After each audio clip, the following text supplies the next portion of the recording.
दोस्तों, अगर मैं आपसे कहूं कि एक इंसान ने आसमान में उड़ते हुए विमान को हाईजैक किया, $2 लाख की फिरौती ली और फिर 10,000 फीट की ऊंचाई से अंधेरी रात में पैराशूट लगाकर कूद गया और हमेशा के लिए गायब हो गया, तो क्या आप यकीन करेंगे? लेकिन ये कोई फिल्म की कहानी नहीं है दोस्तों, ये सच है। और सबसे हैरान करने वाली बात यह है कि आज 50 साल बाद भी दुनिया की सबसे ताकतवर जांच एजेंसी FBI को नहीं पता कि वो इंसान कौन था, वो कहां गया और क्या वो आज भी जिंदा है या नहीं। ये है DB कूपर का रहस्य, जो आज भी अमेरिकी इतिहास की सबसे बड़ी अनसुलझी पहेली है। तो दोस्तों, बने रहिए मेरे साथ, क्योंकि आज मैं आपको ले चलूंगा उस रहस्यमय शाम की यात्रा पर जब एक अनजान इंसान ने पूरी दुनिया को हिला दिया था। तारीख थी 24 नवंबर 1971। अमेरिका में थैंक्सगिविंग का त्योहार मनाया जा रहा था। लोग अपने परिवार के साथ खुशियां मना रहे थे। पोर्टलैंड शहर के एयरपोर्ट पर भी हर दिन की तरह रौनक थी। लोग अपनी अपनी फ्लाइट्स के लिए इंतजार कर रहे थे, लेकिन किसी को भी अंदाजा नहीं था कि अगले कुछ घंटों में क्या होने वाला है। उस दिन दोपहर करीब 2 बजे पोर्टलैंड इंटरनेशनल एयरपोर्ट पर एक आदमी पहुंचा।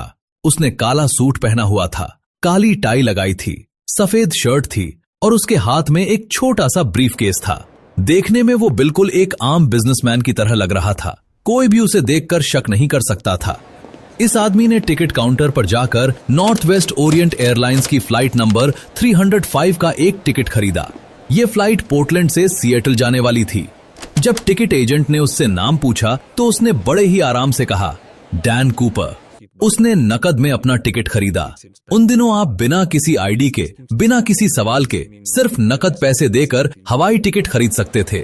सिक्योरिटी चेक भी आज की तरह सख्त नहीं थी। वो आदमी बड़े ही कॉन्फिडेंस के साथ अंदर चला गया। दोपहर को ठीक 2:50 पर नॉर्थ वेस्ट ओरिएंट एयरलाइंस की फ्लाइट 305 पोर्टलैंड एयरपोर्ट से उड़ने के लिए तैयार खड़ी थी। ये एक बोइंग 727 विमान था। इस फ्लाइट में कुल 36 यात्री थे, जिसमें से ज्यादातर लोग थैंक्सगिविंग की छुट्टियों के बाद घर वापस लौट रहे थे। विमान का क्रू बहुत छोटा था, 3 पायलट और 3 फ्लाइट अटेंडेंट्स, और उन सभी में से किसी को भी नहीं पता था कि उनके बीच एक ऐसा इंसान बैठा है जो अगले कुछ घंटों में इतिहास रच देगा। डैन कूपर ने अपनी सीट नंबर 18C पर बैठकर एक सिगरेट मांगी। हाँ दोस्तों, उन दिनों विमान में धूम्रपान करना अलाउड था। फ्लाइट अटेंडेंट फ्लोरेंस शैफनर उसके पास गई और सिगरेट दी। फ्लोरेंस ने बाद में बताया कि वो आदमी बिल्कुल शांत था, नर्वस बिल्कुल नहीं लग रहा था। वो एक आम यात्री की तरह ही बर्ताव कर रहा था। विमान ने उड़ान भरी और सब कुछ नॉर्मल चल रहा था, लेकिन जैसे ही विमान अपनी क्रूज ऑल्टीट्यूड पर पहुंचा, वो आदमी हरकत में आया। उसने फ्लोरेंस शैफनर को अपने पास बुलाया। फ्लोरेंस उसकी तरफ गई तो उसने एक छोटा सा नोट उसकी तरफ बढ़ाया। फ्लोरेंस ने सोचा कि शायद ये कोई फोन नंबर है या फिर उसे इम्प्रेस करने की कोशिश कर रहा है, क्योंकि उन दिनों पैसेंजर्स अक्सर फ्लाइट अटेंडेंट्स को अपना नंबर देते थे। फ्लोरेंस ने बिना पढ़े उस नोट को अपनी जेब में डाल लिया और आगे बढ़ने लगी। लेकिन तभी उस आदमी ने उसे रोका और धीमी आवाज में कहा, miss, you better look at that note, I have a bomb. दोस्तों, सुनकर फ्लोरेंस के पैरों तले जमीन खिसक गई। उसने कांपते हाथों से वो नोट निकाला और पढ़ा। नोट में लिखा था, I have a bomb in my briefcase, I will use it if necessary. I want you to sit next to me. You are being hijacked. Florence की सांसें रुक गईं। उसने उस आदमी की तरफ देखा तो वो बिल्कुल शांत बैठा था, जैसे कुछ हुआ ही ना हो। फ्लोरेंस धीरे से उसके बगल में बैठ गई। कूपर ने अपना ब्रीफकेस खोला और उसे दिखाया। अंदर लाल रंग की सिलेंड्रिकल चीजें थीं, जो तारों से जुड़ी हुई थीं और एक बड़ी बैटरी से कनेक्टेड थीं। ये बिल्कुल बॉम्ब जैसा दिख रहा था। फ्लोरेंस के चेहरे का रंग उड़ गया। कूपर ने बड़े ही ठंडे दिमाग से उसे अपनी डिमांड्स बताईं। उसने कहा, मुझे $2 लाख चाहिए, $20 के नोट्स में। मुझे 4 पैराशूट्स चाहिए, 2 प्राइमरी और 2 रिजर्व। जब हम सिएटल पहुंचे तो ये सब तैयार होना चाहिए, और हां, फ्यूल ट्रक भी तैयार रखना। फ्लोरेंस ने हिम्मत जुटाकर ये इंफॉर्मेशन कॉकपिट में बैठे पायलट्स को पहुंचाई। Captain William Scott, first officer Bob Rataczak और फ्लाइट इंजीनियर H.E. एंडरसन सब शॉक्ड रह गए। उन्होंने तुरंत सीटल एयर ट्रैफिक कंट्रोल को इन्फॉर्म किया। ये खबर जंगल की आग की तरह फैल गई। FBI, local police, airline officials सब एक साथ जुट गए। लेकिन सबसे बड़ी समस्या ये थी कि कूपर के पास बॉम्ब था और विमान में 36 इनोसेंट पैसेंजर्स की जान थी। किसी को भी कोई रिस्क नहीं लेना था। सियाटल में तुरंत $2 लाख इकट्ठे किए गए। नॉर्थ वेस्ट ओरिएंट एयरलाइंस के ऑफिशियल्स ने बैंक से संपर्क किया। उन्हें 10,000 $20 नोट्स मिले, लेकिन FBI ने एक चालाकी की। उन्होंने हर एक नोट की सीरियल नंबर रिकॉर्ड कर ली, ताकि अगर कूपर कभी भी इन पैसों को यूज करे तो वो पकड़ा जा सके। पैसों के साथ साथ 4 पैराशूट्स भी अरेंज किए गए, 2 प्राइमरी पैराशूट्स और 2 रिजर्व पैराशूट्स। ये सब सियाटल टकोमा एयरपोर्ट पर तैयार रखा गया। विमान लगातार सियाटल के ऊपर सर्कल्स लगा रहा था, जब तक कि सारा इंतजाम पूरा नहीं हो गया। फ्लाइट 305 शाम को 5:24 पर सियाटल टकोमा एयरपोर्ट की रनवे पर लैंड हुई। कूपर ने अपनी डिमांड्स बिल्कुल क्लियर कर दी थीं। उसने कहा कि सारे पैसेंजर्स को उतार दिया जाए, सिर्फ एक फ्लाइट अटेंडेंट रहेगी जो उसे पैसे और पैराशूट्स डिलीवर करेगी। कूपर इतना काम था कि उसने पैसेंजर्स को जाने देने में कोई दिक्कत नहीं की। टीना मकलो नाम की फ्लाइट अटेंडेंट को यह जिम्मेदारी दी गई। विमान के दरवाजे खुले और एक एक करके सभी 36 पैसेंजर्स सेफली बाहर निकल गए। वे सब इस बात से अनजान थे कि उनके साथ क्या हो रहा था। उन्हें बस इतना बताया गया कि एक छोटी सी टेक्निकल प्रॉब्लम है। पैसेंजर्स के जाने के बाद टीना मकलो अंदर गई और उसने कूपर को पैसों से भरा एक कैनवस बैग दिया और 4 पैराशूट्स। कूपर ने बड़े आराम से पैसों को चेक किया। उसने पैराशूट्स को भी देखा। फिर उसने एक बहुत ही अजीब काम किया। उसने 2 रिजर्व पैराशूट्स में से एक को खोला और उसकी कॉर्ड्स निकाल ली। बाद में एक्सपर्ट्स ने अंदाजा लगाया कि शायद उसने इन कॉर्ड्स का इस्तेमाल मनी बैग को अपने साथ बांधने के लिए किया होगा। कूपर ने अब अपना अगला प्लान बताया। उसने कहा कि विमान को मेक्सिको सिटी की तरफ उड़ना है, लेकिन उसने कुछ स्पेसिफिक इंस्ट्रक्शंस दिए। विमान की स्पीड 170 मील प्रति घंटा से ज्यादा नहीं होनी चाहिए। एल्टीट्यूड 10,000 फीट से ज्यादा नहीं होनी चाहिए। फ्लैप्स 15 डिग्रीज पर सेट होने चाहिए। लैंडिंग गियर नीचे ही रहना चाहिए। और सबसे इंपॉर्टेंट बात, कैबिन को प्रेशराइज नहीं करना है। पायलट्स को ये इंस्ट्रक्शंस बहुत अजीब लगे, क्योंकि ये फ्लाइंग कंडीशंस बिल्कुल भी नॉर्मल नहीं थे, लेकिन उन्हें कूपर की हर बात माननी पड़ी। शाम को 7:40 पर फ्लाइट 305 फिर से उड़ान भरने के लिए तैयार हुई। इस बार विमान में सिर्फ 4 लोग थे, 3 क्रू मेंबर्स कॉकपिट में और पीछे अकेला बैठा था डैन कूपर अपने पैराशूट्स और $2 लाख के साथ। विमान ने सियाटल छोड़ा और साउथ की तरफ बढ़ने लगा। कूपर ने टीना मकलो को कॉकपिट में जाने के लिए कहा और रियर डोर के कर्टन को बंद करने के लिए कहा। वो अकेला रहना चाहता था।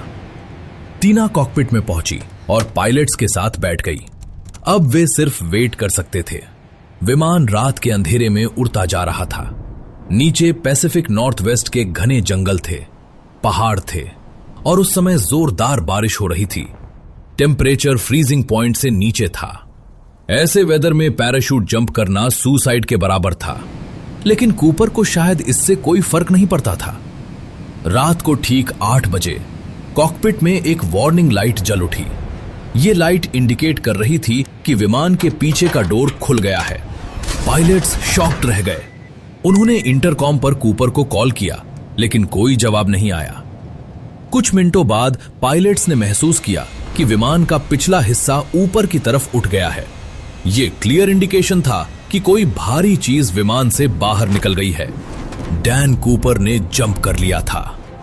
वो कूद गया था 10,000 फीट की ऊंचाई से, रात के घने अंधेरे में, जोरदार बारिश में, फ्रीजिंग टेम्परेचर में, और नीचे था सिर्फ जंगल, पहाड़ और डार्कनेस।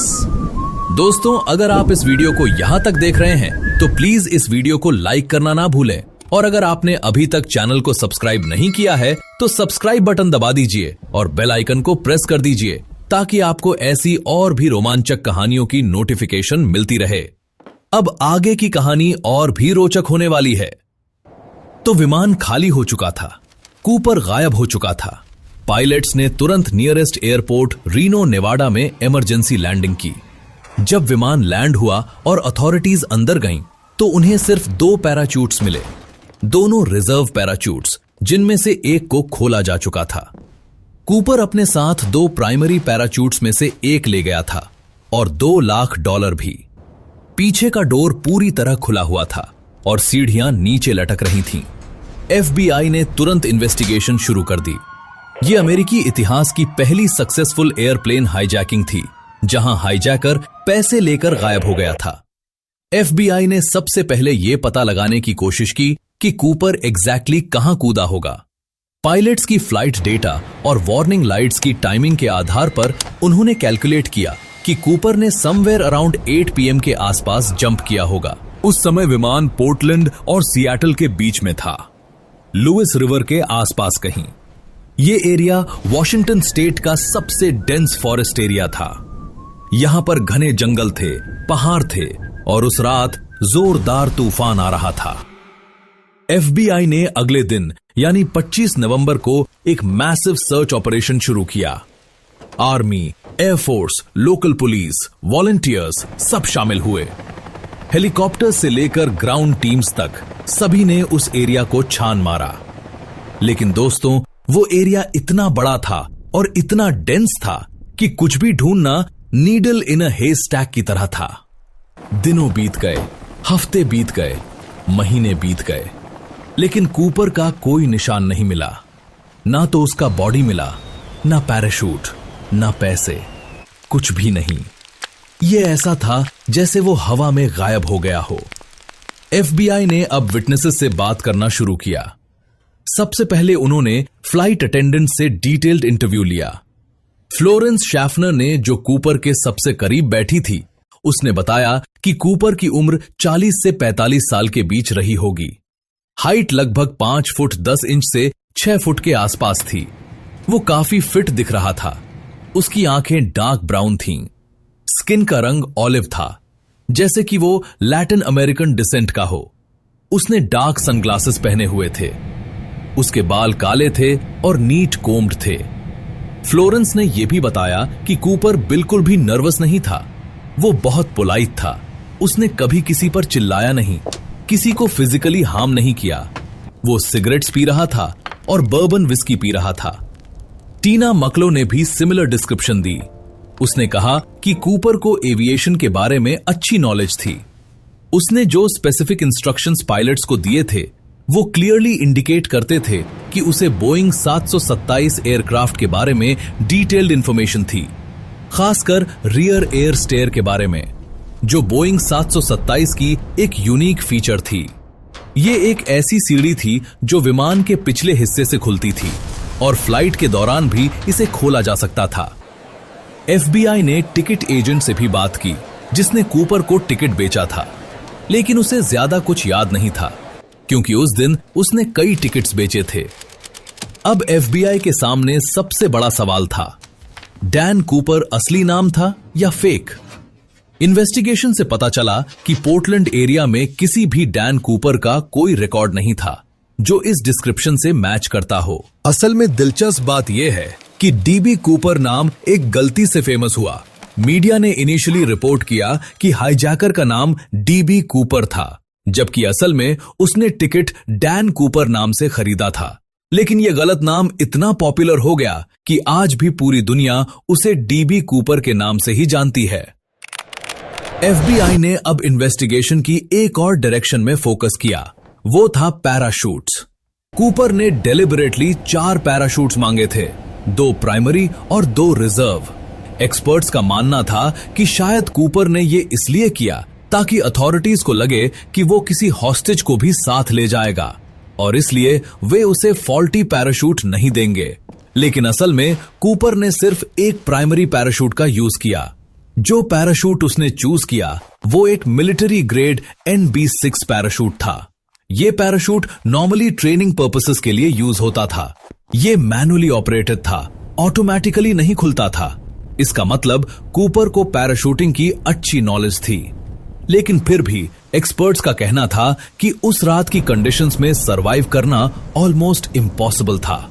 सबसे पहली बात, कूपर ने रेगुलर बिजनेस सूट में जंप किया था।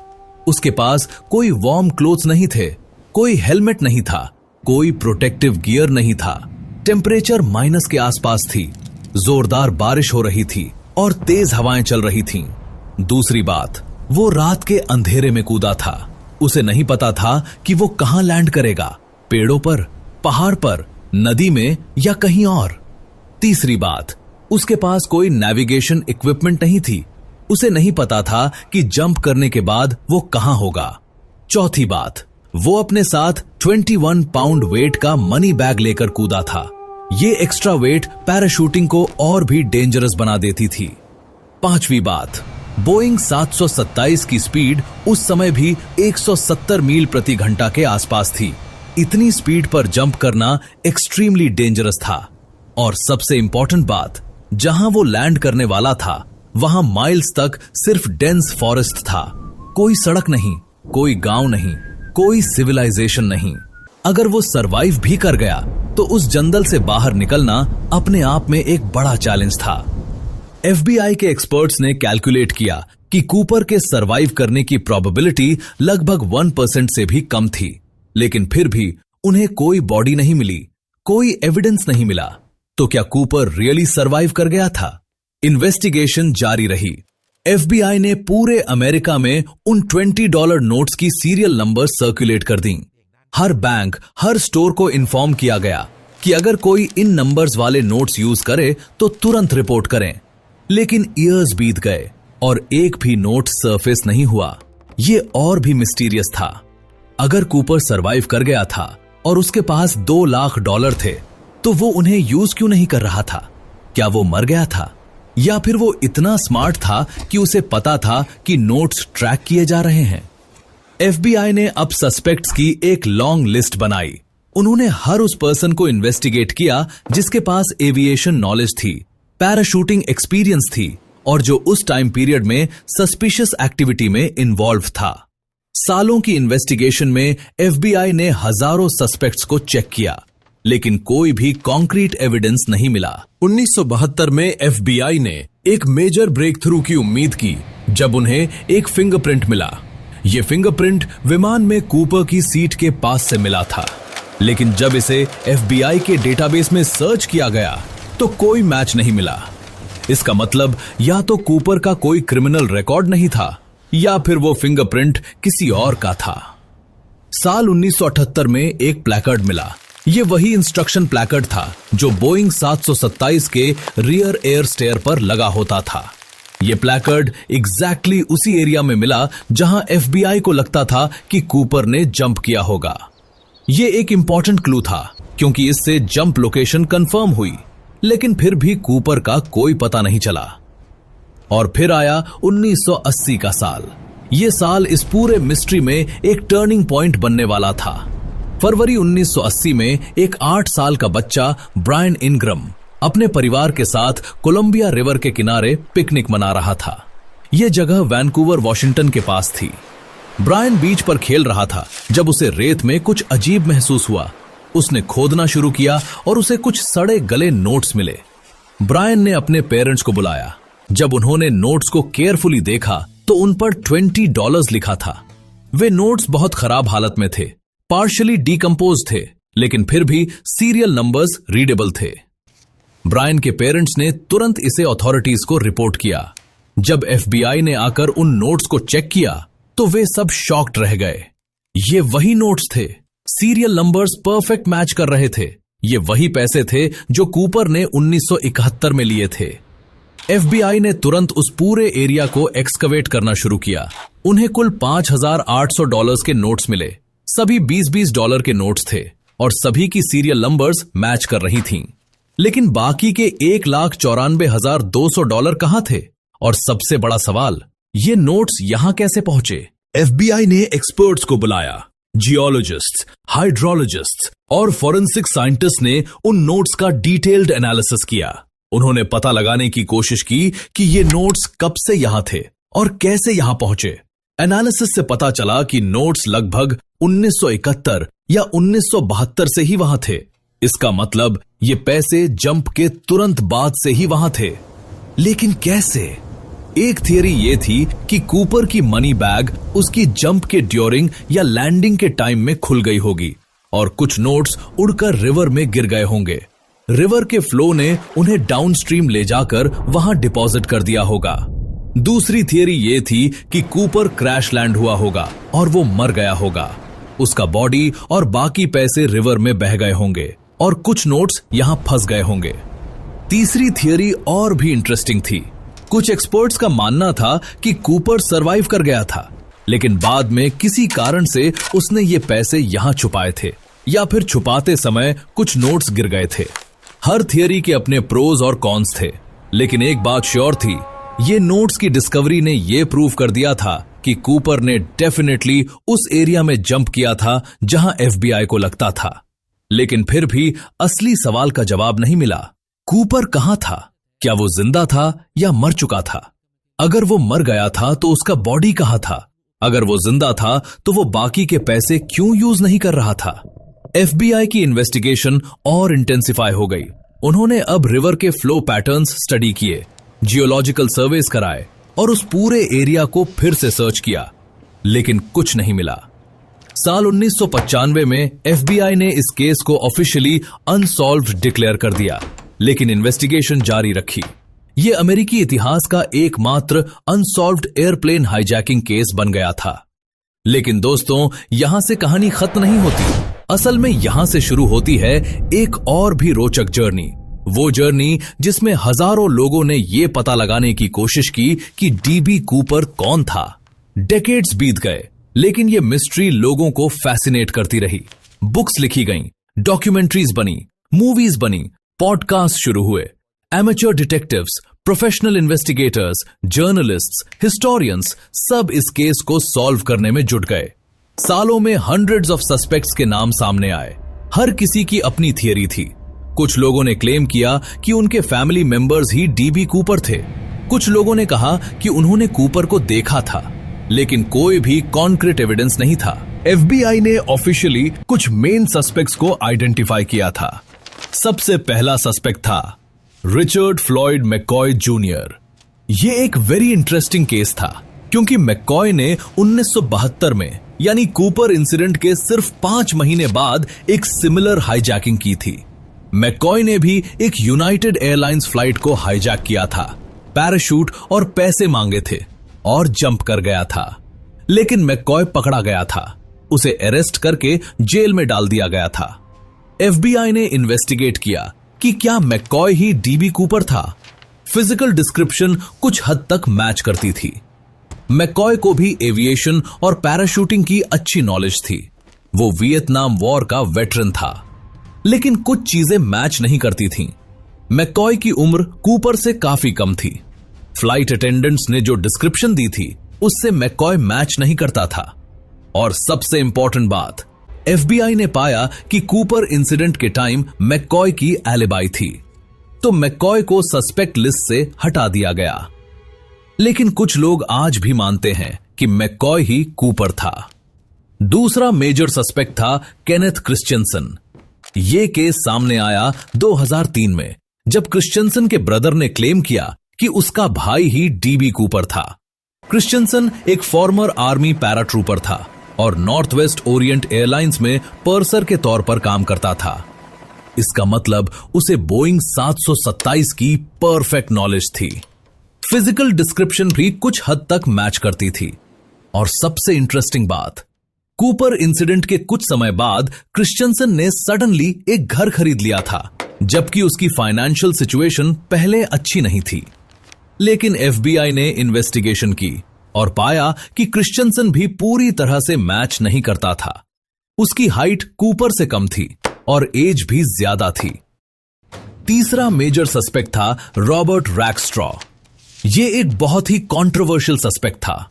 रैकस्ट्रॉ एक फॉर्मर आर्मी पायलट था, वियतनाम वेटरन था और उसके पास पैराशूटिंग की एक्सटेंसिव ट्रेनिंग थी। उसका क्रिमिनल रिकॉर्ड भी था। 2016 में एक टीम ऑफ इन्वेस्टिगेटर्स ने क्लेम किया कि उन्होंने प्रूव कर दिया है कि रैकस्ट्रॉ ही डीबी कूपर था। उन्होंने कई कोडेड लेटर्स दिखाए जो एलिजिडली कूपर ने भेजे थे और जिनमें रैकस्ट्रॉ का नाम हिडन था। लेकिन एफबीआई ने इन क्लेम्स को रिजेक्ट कर दिया। उन्होंने कहा कि कोई कॉन्क्रीट एविडेंस नहीं है। इसके अलावा भी कई सस्पेक्ट्स थे, Duane Weber, Jack Coffelt, William Gossett और भी कई नाम। हर सस्पेक्ट की अपनी इंटरेस्टिंग स्टोरी थी, लेकिन कोई भी डेफिनेटिव प्रूफ नहीं था। 2016 में FBI ने ऑफिशियली इस केस को क्लोज कर दिया। उन्होंने अनाउंस किया कि अब वे एक्टिवली इस केस पर काम नहीं करेंगे अनलेस कोई मेजर न्यू एविडेंस सामने आए। लेकिन पब्लिक की दिलचस्पी कम नहीं हुई। आज भी लोग इस मिस्ट्री को सॉल्व करने की कोशिश कर रहे हैं। तो दोस्तों, ये थी DB कूपर की पूरी कहानी। एक ऐसा इंसान जो एक शाम आया, इतिहास रच गया और हमेशा के लिए गायब हो गया। आज 50 सालों बाद भी हम नहीं जानते कि वो कौन था, कहां गया और क्या वो आज भी कहीं जिंदा है। शायद वो उस रात की जंप में मर गया हो, शायद वो सरवाइव करके कहीं दूर चला गया हो और एक नॉर्मल लाइफ जी रहा हो, शायद वो आज भी हमारे बीच में हो अपने इस सीक्रेट को लेकर। हम शायद कभी नहीं जान पाएंगे, लेकिन यही तो इस स्टोरी की खूबसूरती है। ये मिस्ट्री, ये सस्पेंस, ये अनआंसर्ड क्वेश्चंस, यही सब इसे सबसे फैसिनेटिंग अनसॉल्व्ड केसेस में से एक बनाते हैं। अगर आपको ये वीडियो पसंद आया हो तो प्लीज लाइक करें, शेयर करें अपने फ्रेंड्स के साथ, और हां, सब्सक्राइब करना बिल्कुल मत भूलिए, क्योंकि ऐसी और भी रोमांचक मिस्ट्रीज की कहानियां मैं लाता रहूंगा। कमेंट सेक्शन में बताइए कि आपको क्या लगता है, क्या DB कूपर आज भी जिंदा है? क्या वो उस रात सरवाइव कर गया था? आपकी थ्योरी क्या है? मिलते हैं अगली मिस्ट्री में। तब तक के लिए खुश रहिए, स्वस्थ रहिए। धन्यवाद।